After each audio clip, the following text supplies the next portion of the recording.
आजकल के युवाओं को कोल्ड प्ले में जाके 1.5 लाख रुपए की टिकट खरीद के वहाँ पे सिर्फ आईफोन से फ़ोटो खींच के उसको स्टेटस में डालना, वो उनके लिए उनका एक स्टेटस सिंबल बन गया है।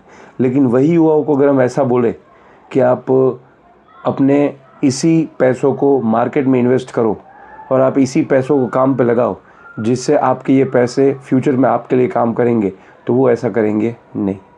यानी कि आज का युवा दोस्तों जो है वो एसेट्स बिल्ड करने में नहीं मान रहा है, लेकिन वो लायबिलिटीज़ को बिल्ड कर रहा है। एक स्टोरी सुनाता हूँ दोस्तों, गौर से सुनिएगा।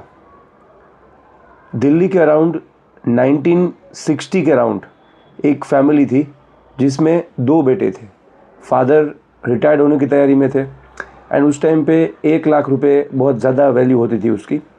तो फादर ने अपने दोनों बेटों को 1-1 लाख रुपए दिए। अब उसमें एक बेटा जो था उसने उस 1 लाख रुपए का, उसको शौक़ था, बुलेट बाइक का शौक़ था। तो उसने क्या किया, उसने उस 1 लाख रुपए को बुलेट खरीदने में लगा दिया। यानी कि उसने 1 लाख रुपए से बुलेट खरीद लिया। ओके। एंड दूसरा बेटा जो मानता था कि बुलेट खरीदना is not a senseful idea.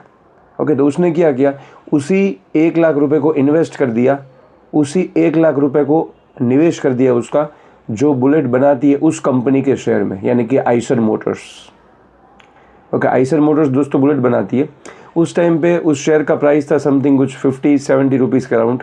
Okay. 1960-70 की बात कर रहा हूँ मैं। ओके। अब उस साल को हो गए लगभग 40 साल, यानी कि आज के टाइम पे 40 से 45 साल हो गए।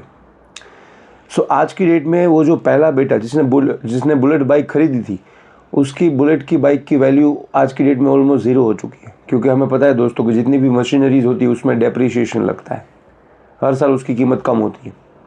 तो उसकी कीमत कम होकर वो 0 हो गई।